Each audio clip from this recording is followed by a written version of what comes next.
আসসালামু আলাইকুম and welcome to my channel A Day of Daily Life। আশা করি আপনারা সবাই ভালো আছেন এবং আলহামদুলিল্লাহ আমিও ভালো আছি।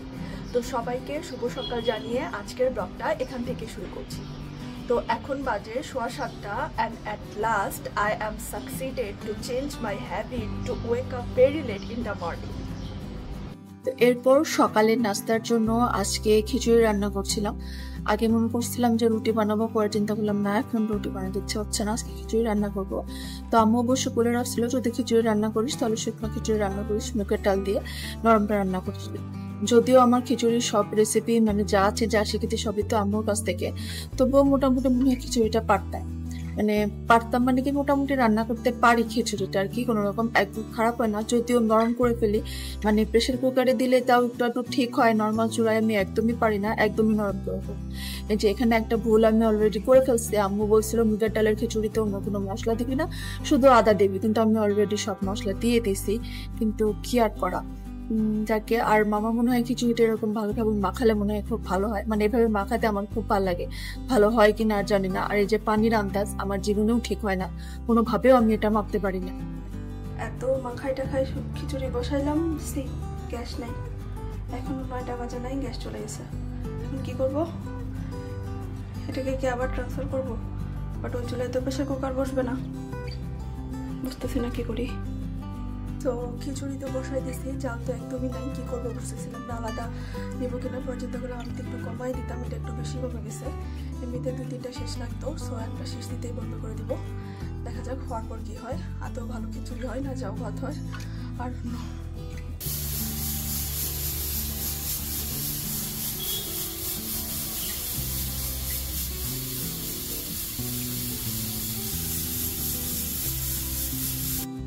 এই যে খিচুড়ির ফাইনাল চেহারা এরকম ছিল, নরমের তো কোনো লিমিট নাই, কিন্তু স্বাদেও যে এত বাজে হবে কল্পনার বাইরে।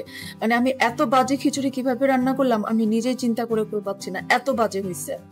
তো এই তো এরপরে চা বসালাম। চা এখন আমাকে ইন্ডাকশন চুলাতেই বসাতে হয়েছে, কারণ আপনারা তো দেখলেন যে গ্যাসের অবস্থা কি। যখন বাজে সকাল 9:15 তখনই আমাদের বাসায় গ্যাস চলে গেছে। আর এই যে দেখেন এখন এই পুরোকম আছে, একটু আসতে যাচ্ছে এরকম করতেছে। সো এরকম ঠেসা দিয়ে গিয়ে চা বসাবো, চা হতে হতে আমার বিকাল হয়ে যাবে। সো ভালো ইন্ডাকশন ওভেনে, যদিও এটা চায়ের পাতিল না।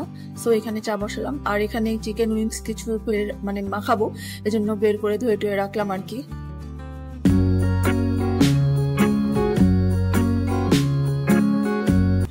সো 12 তারিখে যে মার্চ ফর গাজা হলো, সো আমার ভাইও এর মধ্যে একজন ছিল।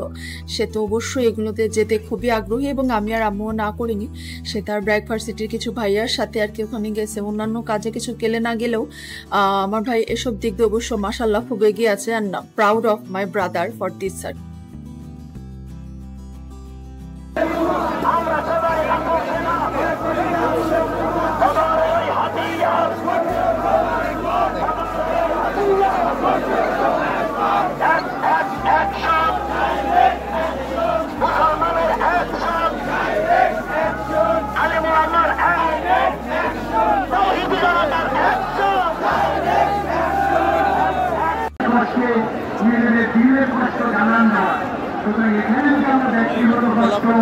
ব্যক্তিগত কারণে আমরা রাজনীতি নিয়ে যাই, তাহলে এটা আমাদের জন্য একটা বাজে দৃষ্টান্ত হবে। আমি আমার মিডিয়ার ভাইদের কাছে করজনীয় অনুরোধ করবো, আমার স্বেচ্ছাসেবক ভাইরা আপনাদের প্রতি অনুরোধ করবো। আমি আব্দুল্লাহ সাইফুল্লাহ বলছি, আমি আপনাদের ভাই বলছি, যারা আমাদের নিয়ন্ত্রণে আমাদের কমান্ডে আপনারা কাজ করছেন, দয়া করে কারোর সাথে আমরা অসৌজন্য ব্যবহার করবো না। প্রয়োজনে তাদের পা চেপে ধরবো, প্রয়োজনে তাদের হাত চেপে ধরবো, প্রয়োজনে তাদের বুকে।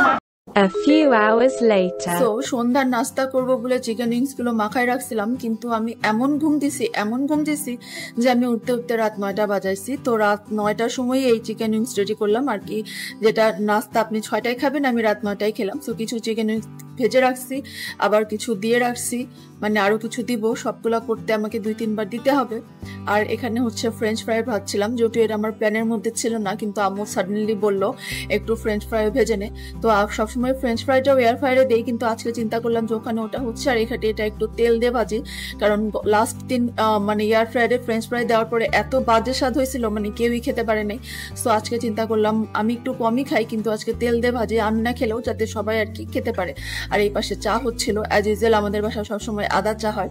তো এই তো ছিল আমার ফাইনাল আর কি ফ্রেঞ্চ ফ্রাই। দেখেন খুবই ক্রিস্পি ছিল এবং মাশাল্লাহ আজকে খুব স্বাদ ছিল। আর এই ছিল ফাইনাল চিকেন উইংস। আরও কিছু এখনো এয়ার ফ্রায়ারে আছে, আপাতত এগুলো আর কি ভাজা হচ্ছে। তো খাওয়া স্টার্ট করে দিছি, কারণ রাত 10টার সময় আমরা সন্ধ্যার নাস্তা খাচ্ছি।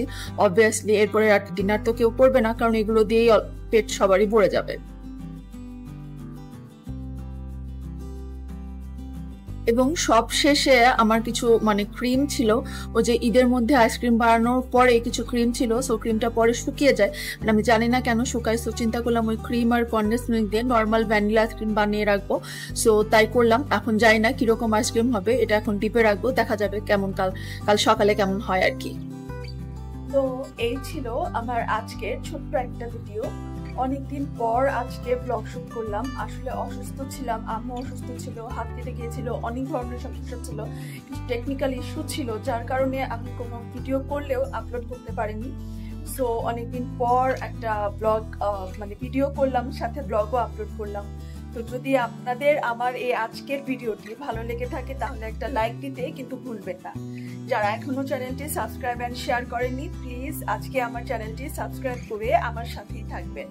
আমার পরিবারের জন্য দোয়া করবেন, নিজের পরিবারের খেয়াল রাখবেন। সবাইকে শুভরাত্রি জানিয়ে আজকের মতো এখানেই বিদায় নিচ্ছি। আল্লাহ হাফেজ।